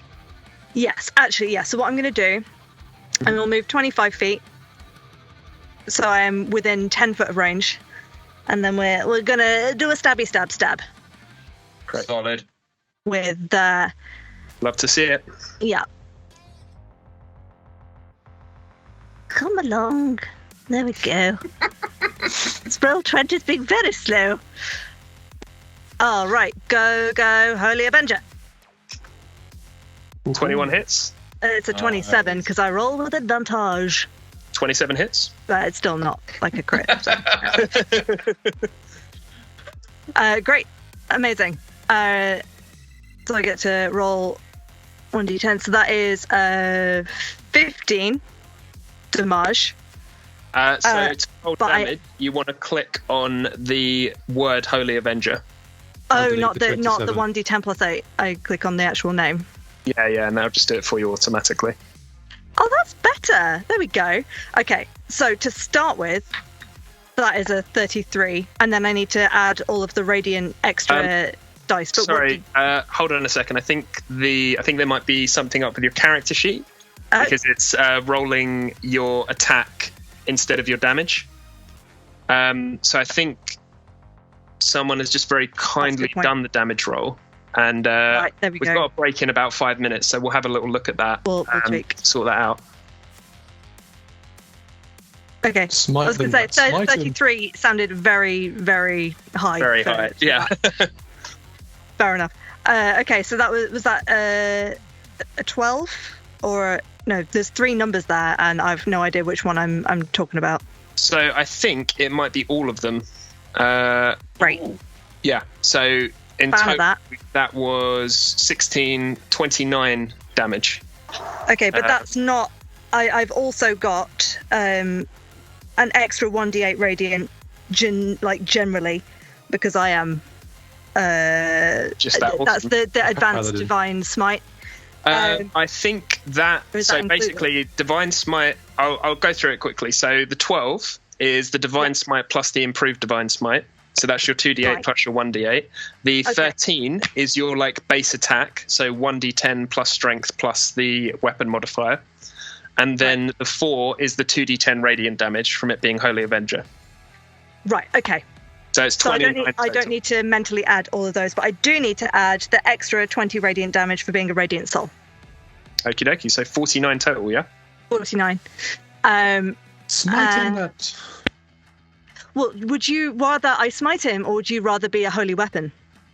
I think you get both. Holy weapon is a bonus action spell. But you can smite because you hit him for free. Well, not for free, but for a spell slot. Yeah, because I think your divine smite is automatic. But you Yeah, can that's just why I divine was smite confused whenever you because I hit. thought it did the improved divine smite automatically, and No. then I had to choose to. Yes. Exactly right. But you can divine smite. As long as you've hit, you can divine smite. Yes, And that doesn't cost an action or a bonus action. but So we've you can already added still those do numbers divine- anyway. But you can do it on top of that, though. So it's sorry. sort of like a separate pool of dice. So if you roll the hit, as you hit him, Yeah. you get to choose to divine smite him as well. Because Yes. if you miss him, you can't do it. Yeah. The thing is, because the way that this works on roll 20, you're not actually rolling the dice. So you would normally roll to hit, you find out we hit him, and then you'd roll your damage with your divine smite damage together. But because of the way Roll20 works, it's different. So now you've just got to choose what spell level you want to use for your Divine Smite, then roll that number of d8s separately. Fine. Okay. Does that make sense? Yes. Well, I'm still a little bit lost, but we can go over it properly in the break. But if you're telling me I can roll more dice and do more damage, then I will do that. You definitely Obviously. So I will do it at a 3rd level. So I'll roll another 3d8. Yes. Yes. Great. Okay. And I can do that by clicking. I don't know what I need to click for that, I'm afraid. Is it the dice? On the little bar. Oh, on the left-hand side. Left-hand Great. side, you Yeah, can I will click. do that. D8. 3 of those. That's an extra Nice. 17. I hope someone is keeping count Nice. of damage here because I am, don't worry. lost. Great. You can Good. track it live on here. Handy. Okay. Okay. Great. I mean, that was a hell of a hit. Nice work. What was that total? That was 17 plus. That would have been 66, Is that including the extra 20 for being a radiant soul? including everything. Perfect. So I'm going to do that. Mhm. Stabby stab. And then fly in towards good old Flea Space and give him a little slap on the back and be like, "Crack on, dear," and cast Holy Weapon. So you were 10 feet away from Orcus, yeah? Yes. And you've just flown out of that range to cast that spell on Oxbow. Not Oxbow. Flea Space, Sorry, Fleet. who is on Orcus. Okay, so you didn't fly out of his reach then? No, so I flew. What I was questioning before was whether I needed to, whether I could just stop rather than flying in and out again. I just flew 25 feet, did the casting, and then I could just dive in and do the extra tap. Yes? No? Yeah, I was just checking whether you'd moved out of his range and whether he would get an opportunity attack, but it doesn't sound like you did. I've moved closer, if anything. Okay, great, cool. All right. Well, that's perfect timing, I would say, almost. Apologies, guys. I lost all my internet just then. Am I now a magic weapon? Yes. Okay. You Do are you a want to pop magic it in the tool. chat so you've got all of your, so you know all the things that you can do now? Is that all the things? There you go. Okay. Ooh. Well, So, I mean, I can describe it, or we need to go to break though, don't we? yeah, so Orcus is just going to take his legendary action and then we'll go to break. And what he's going to do with that legendary action is he is going to, you guessed it, Creeping Death. He does like creeping around, doesn't he? He does. For a big guy, he's certainly svelte and fleet of foot. Not for a big guy. Okay, so we're going to go to a break there with the party doing very well so far. We'll see how things progress in the second half. Games are won and lost in injury time after all. And yeah, thanks very much. plenty of Don't move your dial. We'll be back in, I think, 10 or 15 minutes. And thanks very much for watching. Great. Oh, yeah. All right. Oh.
Okay, and we're back. So, we left the Unbirthday Party having a relatively good time. You know, birthdays only come 364. Unbirthdays only come 364 days of the year. Quite. And they're having all their parties at once here. As Lady Gloriana Augustina Regina de Cour wails in again, ready to take her turn as we continue. TPK. Lady Gloria. Is it right? This is the thing, isn't it? Because I get 3 attacks. I did all this in the wrong order because I should have done my 3 attacks and then swooped in to do the holy weapon. Can we say that I did that? Sure. I'm a little confused. So you want to basically attack as your action, right? And do your 3 attacks. But that's what I did.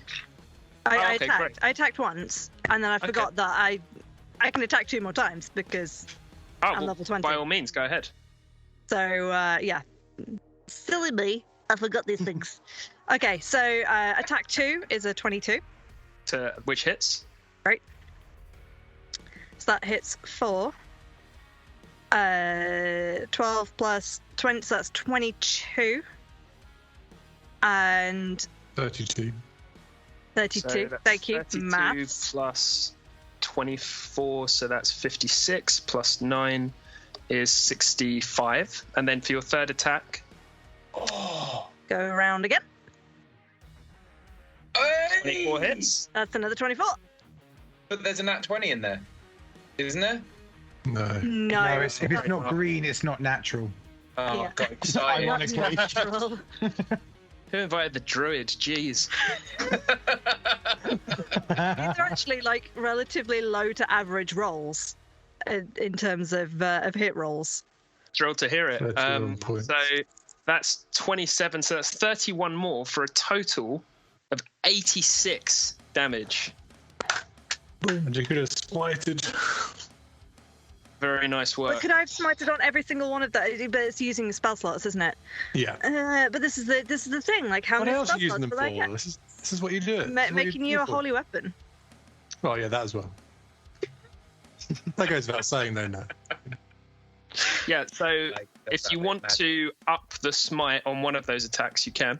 Okay, sure. I will on the second one. I will do a divine smite at 4th level. Okay, so that's an extra 48. 48. Okay. So glad someone else is counting all this up for me.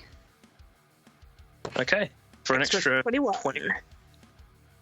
Lovely old job. I said I want that staff. Okay, Rictus Moon, we're over to you. Of course we are. Was it ever in doubt? No. Right, okay. As a point of admin, my feline agility is back because I did not move last time. So I can use that again, which is joyous. But I'm just gonna take a leisurely stroll and walk to Orcus' throne. And as is the way with most cats, just have a little sit down on it. And I truly thought you were going to say took a little wee. A little wee. That's dogs. Lucky territory. That's dogs. No. You can spray as a free as action. well. Like No, As I'm a not. cat owner. Yeah. I'm not going to do that because I've got control over my actions. And he's just going to sit in the throne and lounge laconically and just go, yeah, it's really comfortable, isn't it?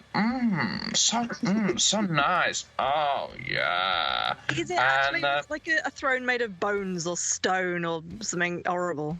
Cats are weird. They find so many things comfortable that shouldn't be, which is annoying but great fun. I am then going to...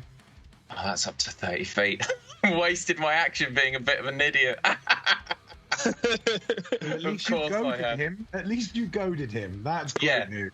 That's great news. What I am going to do is...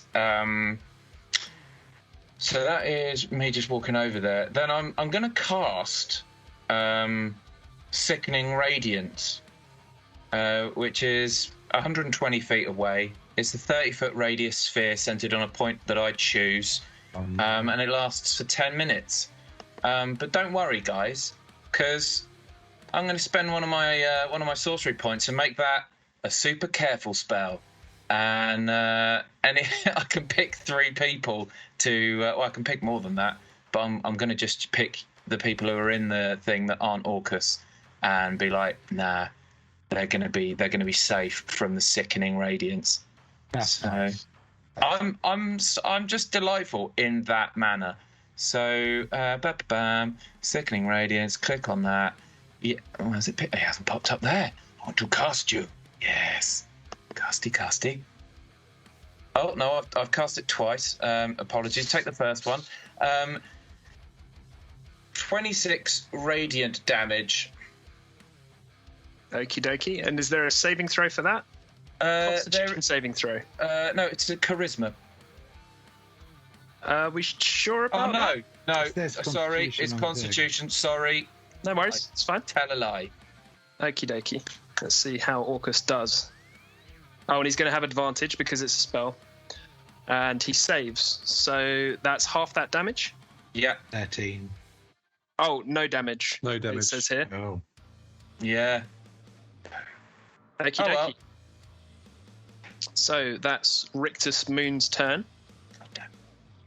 And we're over to Oxbow the Magnificent. Well, as the name dictates, I mean, look, we might have just seen our paladin do like nearly 100 damage, but let me tell you, some of my things do up to 3d4 damage. So back the F up, people, okay? Because it's about to get magical up in here. So, Oxbow reveals his sleeves. There is nothing up their sleeves at all. He magically waves his hands, and I'm worried about what this thing is. I don't know what it is, but I am going to try and leave it and go here. Now, I don't know if that does anything, but I'm going to move to there. That's the first bit. Okay, great. So I've done that, and again.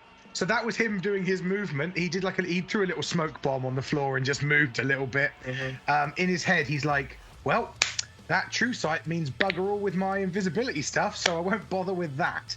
So what he does do, though, is decides to throw up some vicious mockery up at the bad boy himself. So you just see Orcus, more like Dorcas. Like, come on, mate. You call those horns? I've seen bigger horns on, I don't know, your grandma. Oh, remember that? A pinchy pinch. And you better believe that is he has a wisdom saving throw. He has a wisdom saving throw, or he's going to take 3d4 of extreme psychic damage. Mate, chill out. Okay. Let's see how he does against that. Okay, 29. Yeah, I mean no, he's beating it. That's so. That's fun. So I have an additional thing to do, and for that I am going to look up at my furry friend clinging on to this beast, and I'm going to say, hey, remember what the coin said? I believe in you. And with that, some bardic inspiration hit for another D10 of feeling good inside. Thank you. And that will be... And then, I believe, am I allowed to now use the rest of my movement to move slightly further away? Yeah, if you like. Fantastic! So... he's just going to be like, well, the rest of the thing I can do is to there. So he's going to head over to this lovely bubbly cauldron thing over here and have a quick little gander at that. So he's hanging out there. And he does a little bow, thanking everyone for taking the time to watch. Okay. So it's Orcus's turn again. And after the mighty pummeling that you gave him, Gloria, Orcus wipes a fist across his mouth and is stunned to find blood there. How many centuries, eons, how many empires made and scattered since last he bled? He raises his wand, and that wand that has already wrought so much pain, its hollow eyes are now glowing, and he smiles. You have my respect, champions. And to you who are about to die, I salute you. As Orcus activates the primary purpose of the Wand of Orcus and summons to the field undead. And before you appears, once my roll 20 catches up,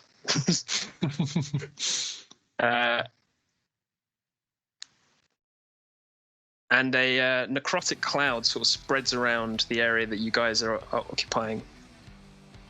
And when it clears, a Death Knight, an adult blue Draco Lich, and a zombie beholder appear on the field.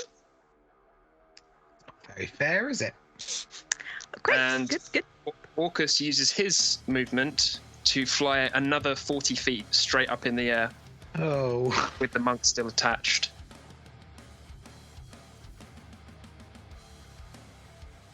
And it's the zombie beholder's turn. Oh my god. Great. So the zombie beholder is going to use one of its random magical eye rays. So we'll roll a d4 for that. And Great. I think he's gonna aim it at the paladin. He knows that that's done the most damage to his master. So let's roll that d4 and see which one he does. And it's an innovation ray. Can we get a Constitution saving throw from the paladin, please? You can. Once D&D, the roll 20 catches up. There we go.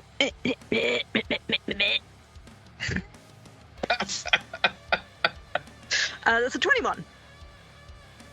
A 21 passes. Nice. Well done. Get out. The beholder is then going to move 5 feet. Let's say, 20 feet, just to here. Just hovering off the ground. And now we are back to Fleece Bottom, Bramble Bottom. Fleece face Bramble Bottom, I think Fleece- is fine. Fleece Face Bramble Bottom. He doesn't have two bottoms. He has a face and a bottom. Don't be Fleece ridiculous. face Bramble Bottom. Right, well, I guess I'm just going to try to hit him with my little claws. Right, first attack. That is a lot. That's a lot. 20 something. 23. 23 hits.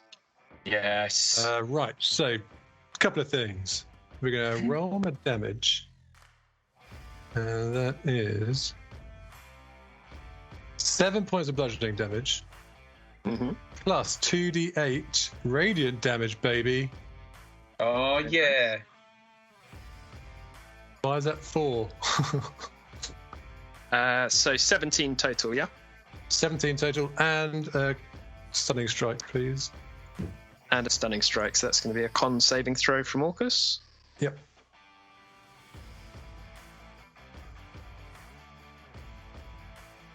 And he is going to use his last legendary resistance to pass that. Nice. Right. All of this again, then. Rinse, repeat. 19 to hit. 19 misses. Oh. Flurry of blows. Yeah. 23 hits. Okay, so that is my damage. So 15. Wow, 15 bludgeoning damage. Very nice. 2d8. So that's 29 total damage there. Mm-hmm. And stunning strike. Okay, let's do the con save.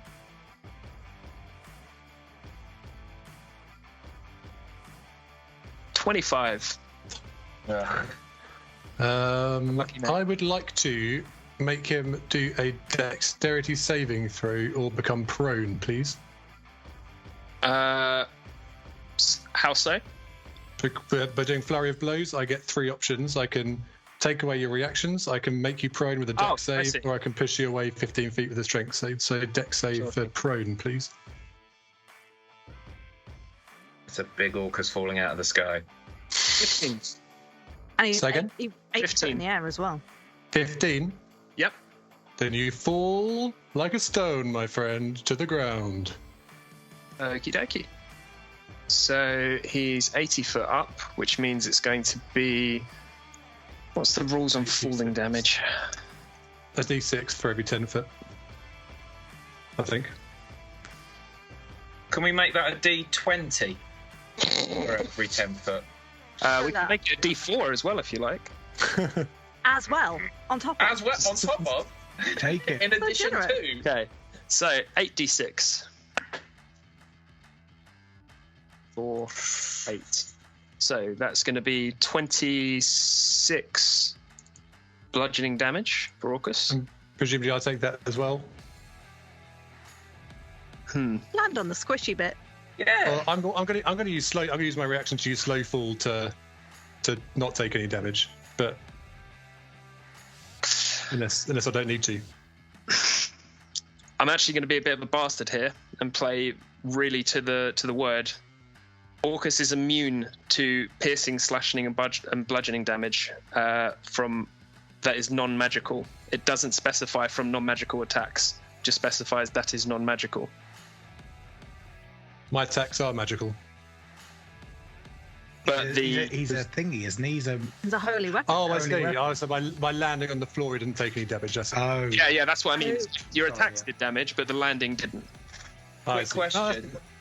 Point of law, just out of interest. How was this arena made? By a very talented friend of ours, presumably on Photoshop. Oh no, I think I was more like, is the Well, floor in-game, magical? in-game. Has it been made magically? Has it been made magically? Because if so, No, it was built on the backs of tens of thousands of slaves now all perished. Wow. magical slaves. Unfortunately not, I'm afraid. Oh no, that's fine. Like, this is the game. That's all right.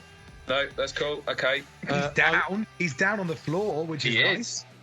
I'm going to Lady use Gloria. my reaction to. Oh, sorry. hang on. I've still got an attack to do. Okay. So I'm going to use my slow fall to not take any damage from the fall, even though I don't know if I would. Mm-hmm. And is that no, your okay. reaction? That's my reaction used up. Yeah. Cool. And then I'm going to hit him one more time for my 4th attack. Okie dokie. 24 to hit. Hits. For 14 bludgeoning. Mm-hmm. 2d8 for an extra 8 radiant, and 1 more stunning strike, please. Okay, so that's 22 damage total. And then the stunning strike.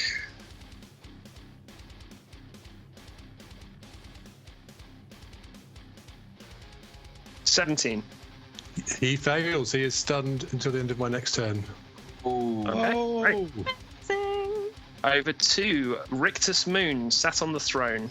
Excuse me. Oh, sorry, over to you, Lady Gloria. I think you'll find. No one goes before me, except the rabbit I allowed there. She's special. Right. I mean, he's on the floor. I appreciate there are other creatures here now, but she really wants that scepter, but also I have advantage against attacks on him for the next minute, so I may as well take advantage of that. Well, I have it. And Lady Gloriana is just going to dive bomb down with her halberd. And let's see what happens. Okay. Oh, it's only a 17 that time. Oh. So 17 misses. Even if he's stunned and on the floor and just like, ugh. Oh, actually, Give if he's advantage. prone, don't you have advantage on the attack? Oh, it missed any. Okay, sorry, ignore. You've got I advantage. had rolled with Yeah, advantage yeah. anyway. Okay. But it was just whether his, I suppose his AC would not reduce. That makes No. sense. That's fine. But I get 3 attacks anyway, so that's okay. Oh, That is critical That's a crit. hit. Smitey, big smite, the biggest smite. I think Biggest smite you can do. The first one, she just she thrust with the halberd a bit too early, whereas like this second one was like full force, smash into him. Thematically, I'd like to be aiming to try and rip one of his wings off or something, but that's by the by. Let's see the damage. Okay, to start with, that's a lot of numbers. I'm going to let someone else look at those. I think I can make this a bit easier for you, Lady Gloriana, Augustina, Regina Decor. What does this look like? How do you want to do this? Oh my god! Oh, no. Really? What? How do you want to do this? Well, in that case, obviously, it's got to be. So she sees him get stunned on the floor. Excellent work, my young Lappin friend. And then she readies her wings. A great flap as she dive bombs down again enthusiastically, swings too early, and then as she comes around for another whoa with the halberd. Obviously, she's got to say, "Off with his head," and just slices it clean off. And as you do that, there's like a screech as the Draco Lich sort of gets sucked back into itself and desiccates and crumbles to dust. And the beholder just puddles on the floor in this necrotic goop. And the Death Knight actually commits ritual suicide with their own longsword because they failed to protect their master. And Orcus's head goes rolling away in the dust, but you're not paying that any mind.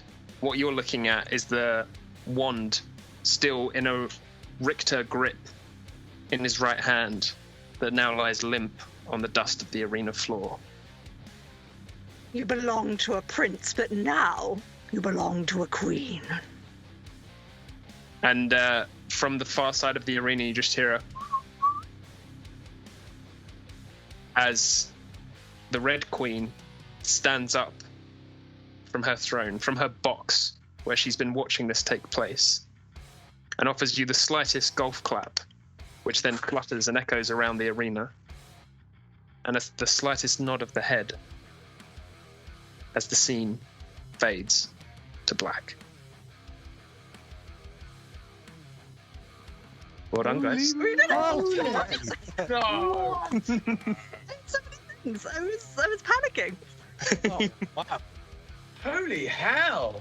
I'd just like to say one thing, and that is 100% in your face, Fizzlekins. You want to lose? The Unbirthday Party doesn't lose. No. Also, though, pretty much, I have never felt less relevant in a battle.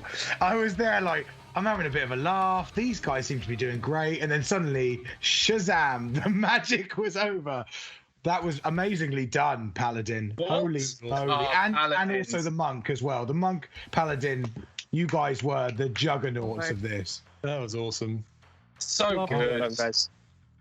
My word. Look how disappointed Josh is. He just brought the 4 people in. Ah. Well done, guys. Let's hear about some of your favourite moments from that fight.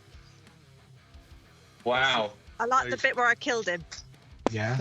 I think I think that goes for everyone. getting on top of him with that lovely throw and getting on top of him and pound him down, that was beautiful. Yeah. That was all you, Liam, because I had to use the inspiration die to get up there. So It's a team effort, isn't it? It's a you team weren't effort. useless, man. You did lots. I know where my role was. I was very happy with it. I was about to be actually, this little guy, that knight guy, I think I can shock and grasp him. I think I can do stuff. Irrelevant. Don't even worry about it. Fell on his sword. I take credit for it, though. Well Yeah, done. absolutely. I think one of my favourite moments was definitely the bit of inspiration to lasso yourself onto his scaly leg. That was a real treat. Thoroughly enjoyed that. Yeah, Thoroughly that was enjoyed really that. nice move. Very creative. Showed creativity and really worked out. And also, we got the phrase, I am on you. I also really enjoyed Liam's absolute commitment to hiding himself at least once in the battle. And the speech at the start, like I feel none of that would have happened as well as it did without the speech. I realise I blocked him entirely, but he is there. Look at that guy. Look how cool he is. It's all about the moustache. I think that was one hell of a testament to knowing your role. I think that was for all of us. Like, Alex knew to be back and send things forward. I knew to just sing or do close-up magic, obviously. And these two just knew that they were the tanks that we needed in our lives to get rid of this Orcus guy. I think, if anything, Orcus was actually probably took us a little bit for granted and did not expect such an attack. Yeah. I was surprised by what is Orcus's con save, Josh? Plus 15. Whoa! So you rolled really badly then, or your yeah. He was rolling absolute like dirt for a lot of that. Oh God! I think that's probably because he was too busy thinking about that weird granny of his pinching his cheek. I don't think I know legitimately we can't claim that, but I think story-wise, that's very much where that came from. I mean, he'll never confirm it, but well, he can't. He doesn't fly ahead anymore. Dead. My word. Yeah, really nice work, guys. Really nice. Thank you, Josh. That was really cool. Yeah, that was amazing. Awesome, Right, thanks for being such awesome player and being patient with all the stuff I was forgetting. I appreciate that. Thank you for being patient with us. Yeah, thank you for being patient with us. Yeah, I was going to say. Thank you for doing maths for me, because paladin maths is a lot. Yeah. I mean, those divine smites, they add up. I'll be the first to vouch for that. And also thanks to Roll20, because I do not physically own that many D8s. I mean, it does. A lot of people, Alex. True paladin commitment. Probably everyone watching this stream right now. Okay. I take that back. I take it all back. I'm so sorry. I've let myself down. I've let the D&D community down. The shiny click clack will always get us. But crucially, you didn't let the Unbirthday Party down. Didn't. And only 363 more days left. Oh yeah, baby. Wait, is it everybody's Unbirthday today? It's definitely mine. Oh, definitely mine. Definitely mine. Wow. Happy Unbirthday, everyone. Happy Unbirthday today. What are the odds, guys? What are the odds? Oh no! Oh no! Right. Showed up on the wrong day. Too much cake and ice cream. He hasn't had a good fight in years, so I think he was probably a bit rusty. That was most likely what happened, I think. I can't really imagine that a big purple cat sitting in your chair is going to put you off that much, but, I mean, who knows? Who knows? I mean, if there's one thing we learned about this demon prince during this battle, it's that he's certainly got hidden depths that are not mentioned in Mordekainen's Tome of Foes. Like, there's a whole inner life there, and you guys exploited it. Orcus. Amazing. I'm also just really sad I never gave myself a tiny hat during the show. Oh, Liam! Oh, yeah. Sorry, How is that buddy. not that? That's what we did. And I could do you got like your ears. ears. Yeah. Kind of got my wings here. Yeah. And then Alex is there too. Doing very good. So, tiny hats, oversized ears, a staff, a halberd, and a once furry tabaxi, now with shots of grey from their staff of power. I just want to thank you all, Alex, Natalie, Chris, Liam, for being a part of this TPK. For everyone who's watching on the stream, thanks so much for your support, your tips, your advice, your shouting out, looking at you, Fizzlekins. And I guess we'll wrap it up there. And thanks very much for an awesome game, guys. Thank Thank you. you. Thank you. 3-0, people. 3-0. Come on, choose. Yeah. Sabotaging those DMs, guys. Keep sabotaging those DMs. Good night. Cheers, guys.